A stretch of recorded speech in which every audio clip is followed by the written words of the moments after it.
Most people don't really think. They repeat. Look at your own beliefs for a second, the opinions you hold, the values you live by, the way you see yourself and the world. How much of that did you actually figure out on your own? And how much of it was given to you? Your parents shaped your thinking before you even knew how to question anything. Your culture defined what's normal and what's not, and the people around you. They were shaped the same way, so most of what you believe didn't come from deep thinking. It came from exposure. You grew into it. Now you have opinions. You feel certain about things. You think you understand the world.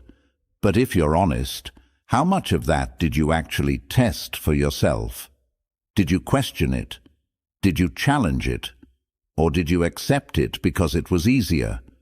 Because here's the truth. Thinking for yourself has a cost. It takes effort. It creates doubt. And sometimes it separates you from people. That's why most people avoid it. You see it all the time. Someone with influence says something, and people repeat it almost instantly. An idea becomes popular, and people adopt it without really understanding it. A group decides what's right, and everyone follows, because going against it means standing alone. And most people don't want that. They want to feel safe. They want to feel like they belong. They want to feel like they're on the right side. But safety and truth are not the same thing. So ask yourself something simple. Are your thoughts actually yours? Not the ones you picked up because they were everywhere. Not the ones you accepted because they made you fit in. I mean the ones you reached on your own, through your own experience, your own observation, your own honest thinking. If you're not completely sure, that's fine. That's where this starts. That small moment of doubt, that feeling of I don't fully know, that's the beginning of real thinking, and that's what this video is about. I'm going to show you why thinking for yourself is rare, why most people spend their lives inside someone else's ideas, and why learning to walk alone, mentally and strategically, is necessary if you want to see clearly and move with real control. But I'm also going to be honest about the cost. This isn't always comfortable. It can feel isolating. It can feel uncertain. Most people avoid that. But if you don't face it, you stay inside a mindset that was never really yours. This isn't motivation. This is clarity. And if you're serious about this, drop this affirmation in the comments. My mind belongs to me. Let's get into it. Number 1. Independent thinking versus blind belief. Let's start with the most important difference, and the one people confuse all the time. There's a big gap between thinking for yourself and just believing something because you were told to. But from the outside, they can look exactly the same. Two people can say the same thing and hold the same opinion. But one got there by questioning it, testing it, really thinking it through. The other just picked it up from their environment and kept it because it felt right. Same words, completely different foundation. Blind belief feels good. It gives you clear answers when things are uncertain. It gives you a sense of belonging because when you believe what your group believes, you feel safe. And that feeling is real.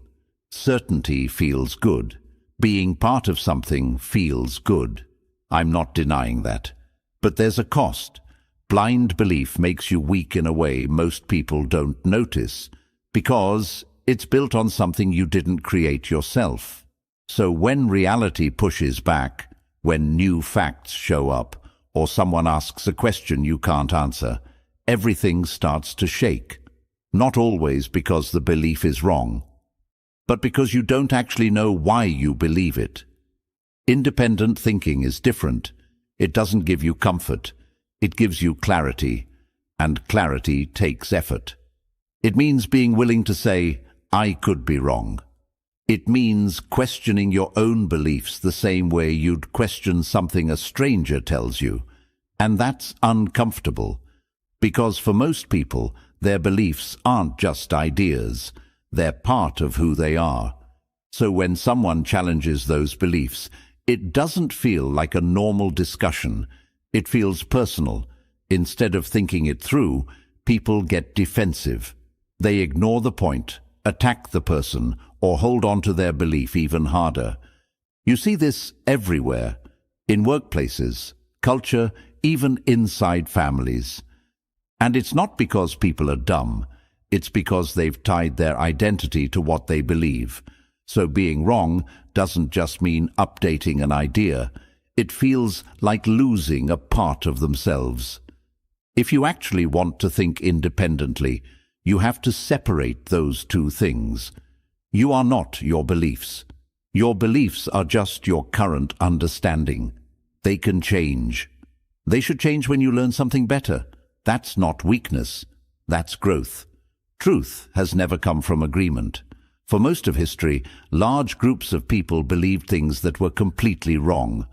About the world. About other people. About how life actually works.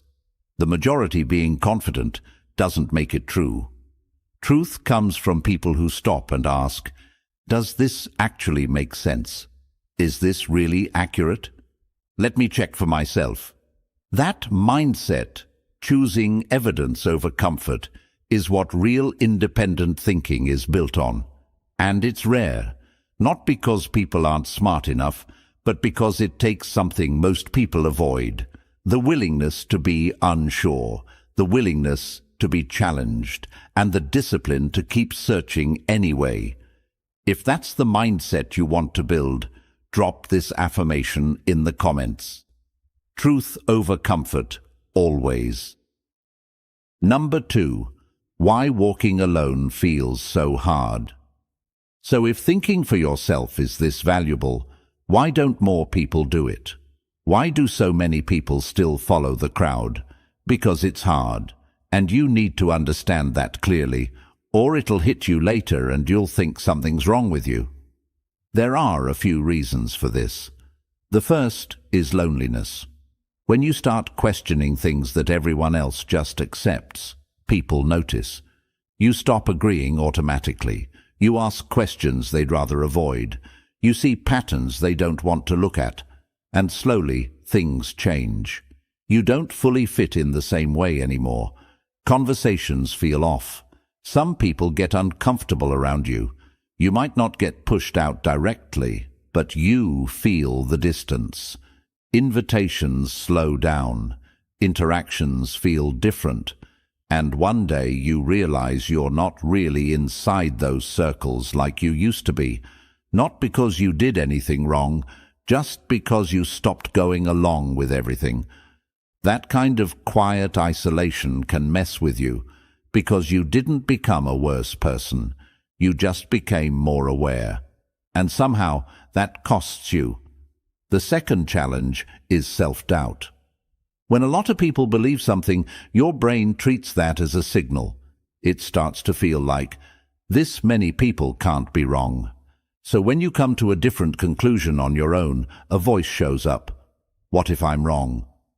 What if they're right, and I'm just overthinking this? What if I'm the one missing something? And to be fair, that voice isn't completely wrong. You could be wrong. Thinking independently doesn't guarantee you're right. It just means you're actually thinking instead of copying. But here's the difference.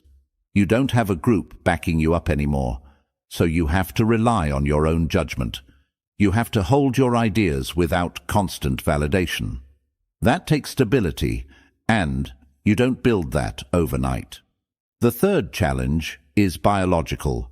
Humans are wired to belong, not just because it feels nice, but because historically it kept us alive. Being part of a group meant safety. Being rejected meant danger. So your brain still reacts that way. When you go against the group, when you risk being different, it triggers discomfort. Sometimes even anxiety. It pushes you to go back, to agree, to blend in again. That reaction isn't weakness, it's built into you. But it becomes a problem when it starts controlling your thinking. So yes, this path is uncomfortable. It can feel lonely. It can make you question yourself. It can create a constant pressure to go back to what feels easier. Anyone who tells you this is instantly empowering, is skipping the hard part. But here's the part most people don't talk about. That discomfort is where clarity starts. When you're not surrounded by noise, when you're not adjusting yourself to fit other people, when you're not trying to meet expectations, you start to hear your own thoughts clearly. Not the version of you shaped by others. Not the version that performs depending on the situation. Just you, thinking honestly.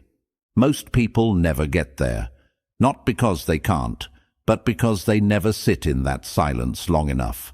The crowd gives you comfort, but being alone, mentally, gives you vision. Number 3, self-discovery through experience. Here's something I want to be clear about. You cannot think your way to real understanding. You have to live your way there. Real understanding, the kind that sticks, the kind that actually changes how you move through the world, the kind that holds up under pressure, is earned through direct experience, not absorbed from a mentor, not built by consuming the right content in the right order, earned through your own specific, personal, often difficult encounters with reality. Here's the trap that catches smart people constantly. They read broadly. They follow thinkers they admire. They collect ideas, and they start to feel like they understand things they've never actually done. They talk fluently about failure, about loss, about discipline, about courage, but they've never been tested by any of them. That borrowed understanding is fragile. It sounds right. It feels real. But the moment reality applies actual pressure to it, the moment you're in a situation where you actually have to use it, it collapses. Because understanding that hasn't been stress-tested is just information wearing the costume of wisdom. You can read every book ever written about failure. You can know all the theories about why failure is valuable, what it teaches, how to process it. But until you've actually failed at something that mattered, until you felt that specific weight in your chest, that specific quiet of sitting with the consequences, that specific question of where do I go from here, you don't know failure. You know about it. That's different. Someone else's experience, no matter how honestly or brilliantly described, cannot substitute for yours. It can prepare you. It can give you frameworks. It can help you recognize what you're going through when you get there. But it cannot replace the direct encounter. This is why people who've actually been through things, real hardship, real loss, real failure, real risk, often have a gravity to them, a groundedness, a way of talking about things that carries a kind of weight. It's not arrogance, it's earned depth. Their understanding was built on something real. Your experience is your foundation. Nobody can give it to you. Nobody can take it from you. And no amount of borrowed wisdom can replace it. Now, I want you to drop this affirmation in the comments. Experience is my real teacher. Number 4, equality through independent thought. When two people who both think independently interact, something different happens in that conversation, different from what usually happens between a thinker and a follower, or between two followers. There's no hierarchy. There's no follower and no leader. Neither person is deferring to the other out of habit or insecurity. Neither is performing confidence for someone who's looking for answers to borrow. Both people are operating from their own grounded thinking, from conclusions they actually arrived at through their own process, and so the conversation becomes a genuine exchange. Ideas get challenged, refined, tested from multiple angles. Both people walk away having had their thinking sharpened, not necessarily because they agreed, often because they pushed back on each other in ways that exposed weak points and forced better reasoning. That kind of exchange is rare, and it's only possible when both participants actually own their thinking rather than renting it from somewhere else. Someone who hasn't developed their own thinking finds someone with a clear, confident worldview and latches on. They're not evaluating the ideas. They're relieved to have found someone who seems to know the answers. They adopt the framework wholesale. They start using the language. They defend the position with intensity. But they can't really explain why they believe it beyond because he said so, or because the community believes it, and now their thinking belongs to someone else. Their worldview is a reflection, and that means they can be moved, redirected, manipulated, disillusioned by the same source that gave them the worldview in the first place. The leader in this dynamic doesn't have to be malicious for the relationship to be harmful. The follower has simply handed over the one thing they should never give away. When you think independently, you don't automatically defer to credentials, status, or charisma. You listen. You consider seriously, but then you run it through your own filter. Does this actually hold up? Does it match what I've observed? Does it produce accurate predictions when I test it against reality? Does the person making this argument actually understand what they're talking about, or are they just confident? That's not disrespect. That's intellectual integrity, and ironically, it's the only way to truly honor someone's thinking, by engaging with it seriously rather than just accepting it. Blind agreement isn't respect. It's intellectual laziness wearing the mask of respect. The interaction between two independent thinkers is the most equal dynamic possible because neither one is holding the other's mind. Both are fully present. Both are fully themselves. And what they produce together is something neither could have produced alone because it's been shaped by two separate, honest encounters with reality. Number 5. The Machiavellian perspective. Strategic independence. People who think for themselves are genuinely harder to influence, and that difficulty has real consequences for people or systems that rely on predictable responses from others.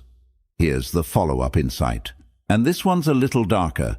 Many structures in society can subtly discourage deep, independent thinking, not through overt force, not through obvious censorship, but through incentive structures, through reward and feedback systems that are built into education, media, and social dynamics.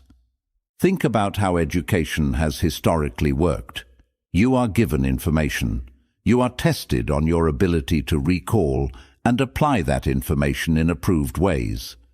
The correct answer, the one that gets the grade, is the expected answer. A student who produces a different answer, even a better one, may face friction. The system doesn't always prioritize genuine, independent thought. It often rewards consistency with expected frameworks. Think about how social media works.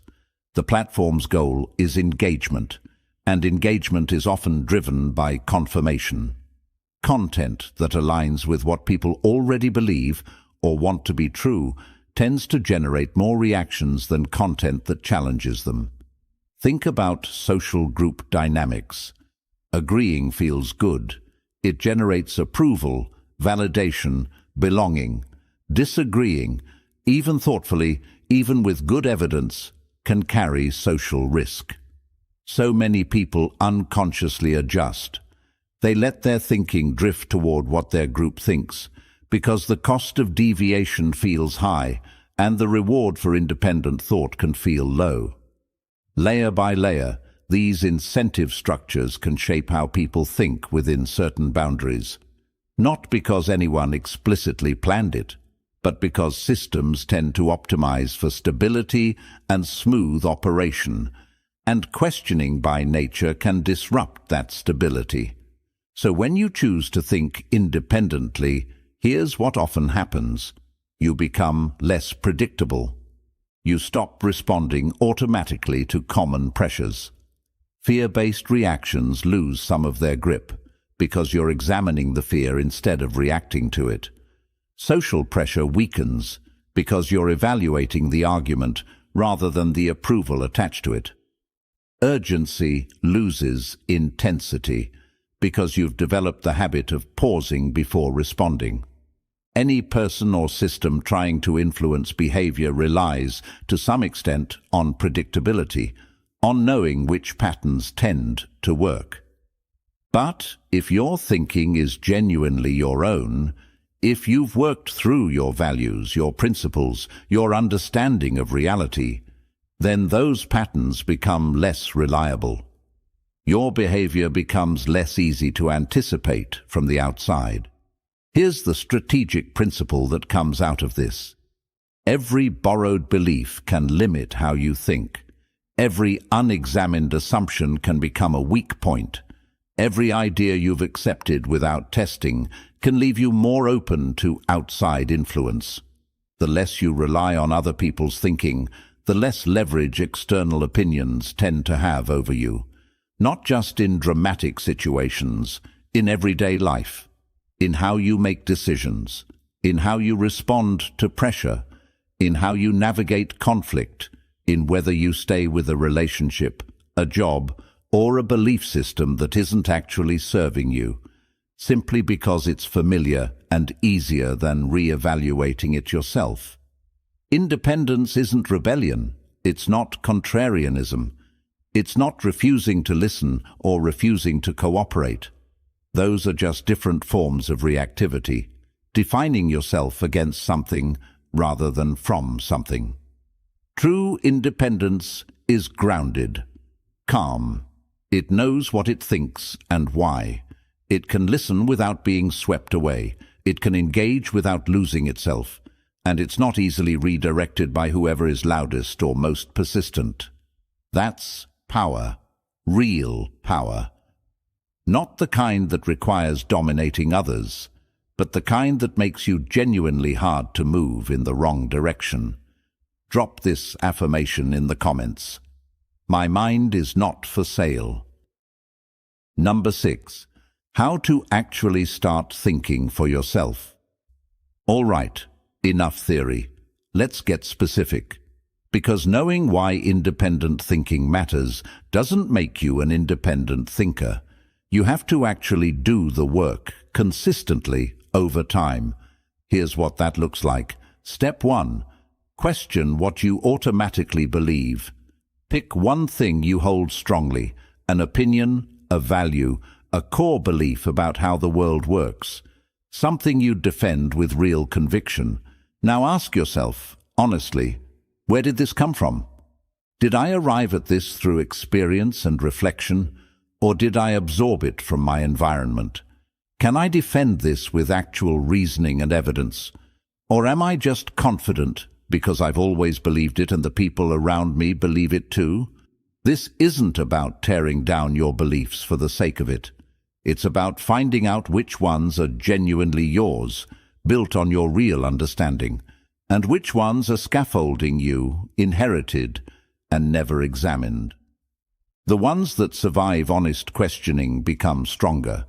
The ones that collapse under it needed to collapse. Step 2. Pause before agreeing with popular opinion. The next time you notice everyone around you locking in on the same position, the same take, the same response, the same judgment, resist the reflex to join automatically. Just pause, one beat, and ask, is this actually true, or does it just feel true because everyone's saying it? Am I thinking right now, or am I performing agreement? That pause is tiny, but it creates a gap between stimulus and response. And in that gap is where your actual thinking lives. Popularity is not accuracy. History has demonstrated that repeatedly. The most popular belief is often the safest belief, not the most correct one. Step 3. Spend real time alone with your own thoughts. Not scrolling, not listening to something, not consuming, just thinking. This sounds obvious and nobody does it. Most people are alone with their own thoughts for maybe 30 seconds before reaching for a phone. That's not accidental. Distraction is engineered to be more appealing than reflection. But constant input keeps you reactive. It means your thinking is always a response to something someone else put in front of you. Silence, real silence, without an agenda, is where your own thinking starts to emerge. You start hearing what you actually think about something versus what you've been conditioned to think. That's a different thing. Build it into your days, even 20 minutes. It accumulates. Step 4. Test ideas in the real world. Don't just think about something and arrive at a conclusion. Take that conclusion out into reality and see if it holds. The world is the best laboratory you have. Your beliefs about how people work, about what leads to success, about cause and effect in human life. Test them, act on them, observe what happens. When reality contradicts what you expected, don't explain it away. Don't tell yourself a story that preserves the theory. Let the theory be challenged. Update it. Your thinking should be continuously refined by contact with reality, not insulated from it. Step 5. Be genuinely okay with being wrong. This one stops most people cold. Being wrong feels bad. Changing your mind can feel like losing, like admitting defeat, like giving up ground. But it's not. Changing your mind in response to better evidence or clearer thinking is the mark of a functioning intellect. It means your thinking is alive, that it's evolving, that it's in relationship with reality rather than sealed off from it. Rigidity, holding your position no matter what, because changing would feel like weakness, is not strength. It's a defense mechanism. Real confidence is being okay with discovering you were wrong, because it means you're now closer to right. The goal isn't to have been right all along. The goal is to keep getting more accurate. Drop this affirmation in the comments. Being wrong makes me stronger. Let's bring this all the way together. You don't find truth by following people. You find it by thinking for yourself, even when that means standing alone. That's not a slogan. That's how real understanding works. At some point, anyone who builds something real hits the same moment. There's no clear path, no ready-made answer, no group to lean on. They have to move forward without knowing everything and trust their own thinking. That responsibility is yours, not your parents', not your environment's, not the people you follow. The moment you hand your thinking over to someone else, you give up control, and there's always a price for that. Truth isn't something you're given. It's something you have to find. That means questioning, testing, being willing to admit when you're wrong and adjust. That's what thinking actually is. Not just consuming ideas, not just agreeing with what sounds good, actually figuring things out. Before I break down what this path really gives you and what it costs, if this video hit something real for you, hit the like button. Share it with someone who's starting to think differently. And if you're not subscribed yet, subscribe. This channel is for people who want clarity and the strength to act on it. Now, let's talk about the real side of this. What you gain from thinking independently. First, you start seeing things clearly. Not the filtered version of reality people pass around, but what's actually there. You notice patterns others miss. You question things instead of just accepting them. You start asking, why is this being presented this way, instead of just absorbing it? That clarity helps in everything. decisions, understanding people, even understanding yourself. Second, your decisions become your own. Most people decide based on pressure, what fits, what's safe, what others expect. But when you think for yourself, your decisions come from understanding. They might not be popular, but they're yours, and that builds a different kind of confidence, one that doesn't disappear when others disagree. Third, you become harder to manipulate. A lot of manipulation works by triggering emotions before you have time to think. Fear, urgency, pressure. But when you understand your own thinking, those triggers don't control you the same way. You can pause, you can see what's happening, and you can choose your response. That's real control. And over time, you build confidence that holds up under pressure. Not because people agree with you, but because you've tested your thinking in real situations. That kind of confidence doesn't need constant approval, but there's a cost. First, it can feel lonely. When you stop going along with everything, some people pull away. Not always openly, but you feel the distance. That's real. Don't ignore it. Second, you'll outgrow certain people and environments. Conversations that used to feel normal might start feeling shallow. Some connections won't fit anymore. That doesn't mean you're better than anyone. It just means you've changed. Third, you'll live with more uncertainty. When you follow the crowd, there's always an answer ready. When you think for yourself, sometimes the answer is, I don't know yet. That's uncomfortable. But honest uncertainty is better than false certainty. And finally, you carry full responsibility. When your decisions come from your own thinking, you can't blame the group if things go wrong. You own it. That's heavy, but it's real. So no, this path isn't easier. It's just more honest. Walk alone, not because you reject people, but because you refuse to give your mind away. You can still listen, still learn, still connect with others. But at the end of the day, the final decision is yours. You think it through, you test it, you decide. That's the practice. Simple to say, hard to live, worth it.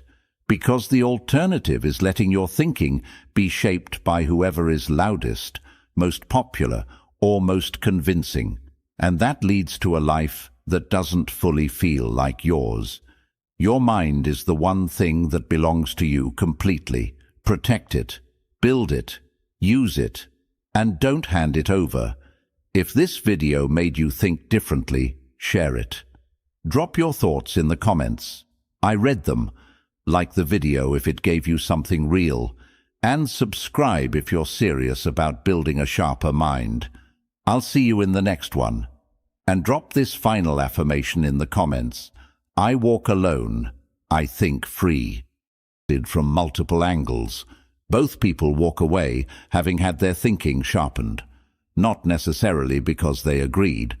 Often because they pushed back on each other in ways that exposed weak points and forced better reasoning. That kind of exchange is rare. And it's only possible when both participants actually own their thinking rather than renting it from somewhere else. Someone who hasn't developed their own thinking finds someone with a clear, confident worldview and latches on. They're not evaluating the ideas. They're relieved to have found someone who seems to know the answers.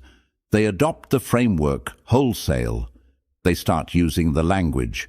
They defend the position with intensity. But they can't really explain why they believe it beyond because he said so, or because the community believes it, and now their thinking belongs to someone else. Their worldview is a reflection, and that means they can be moved, redirected, manipulated, disillusioned by the same source that gave them the worldview in the first place. The leader in this dynamic doesn't have to be malicious for the relationship to be harmful. The follower has simply handed over the one thing they should never give away. When you think independently, You don't automatically defer to credentials, status, or charisma. You listen. You consider seriously, but then you run it through your own filter. Does this actually hold up? Does it match what I've observed? Does it produce accurate predictions when I test it against reality? Does the person making this argument actually understand what they're talking about, or are they just confident? That's not disrespect. That's intellectual integrity, and ironically, it's the only way to truly honor someone's thinking, by engaging with it seriously rather than just accepting it. Blind agreement isn't respect. It's intellectual laziness wearing the mask of respect. The interaction between two independent thinkers is the most equal dynamic possible, because neither one is holding the other's mind. Both are fully present. Both are fully themselves. And what they produce together is something neither could have produced alone, because it's been shaped by two separate, honest encounters with reality. Number 5. The Machiavellian perspective, strategic independence. People who think for themselves are genuinely harder to influence, and that difficulty has real consequences for people or systems that rely on predictable responses from others. Here's the follow-up insight. And this one's a little darker. Many structures in society can subtly discourage deep, independent thinking, not through overt force, not through obvious censorship, but through incentive structures, through reward and feedback systems that are built into education, media, and social dynamics. Think about how education has historically worked. You are given information.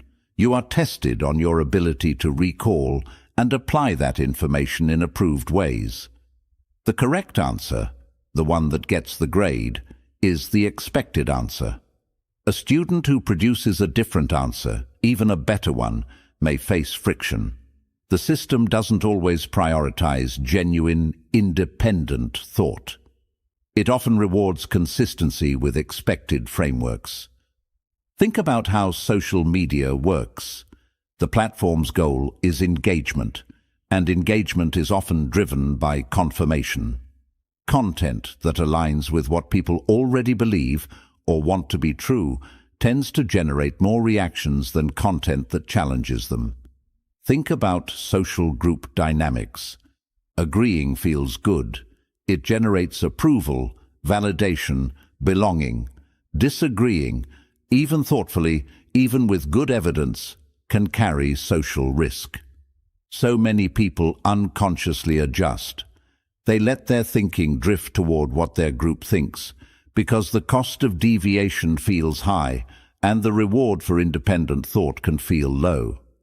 Layer by layer, these incentive structures can shape how people think within certain boundaries, not because anyone explicitly planned it, but because systems tend to optimize for stability and smooth operation, and questioning by nature can disrupt that stability. So when you choose to think independently, here's what often happens. You become less predictable. You stop responding automatically to common pressures. Fear-based reactions lose some of their grip because you're examining the fear instead of reacting to it. Social pressure weakens because you're evaluating the argument rather than the approval attached to it. Urgency loses intensity because you've developed the habit of pausing before responding. Any person or system trying to influence behavior relies, to some extent, on predictability, on knowing which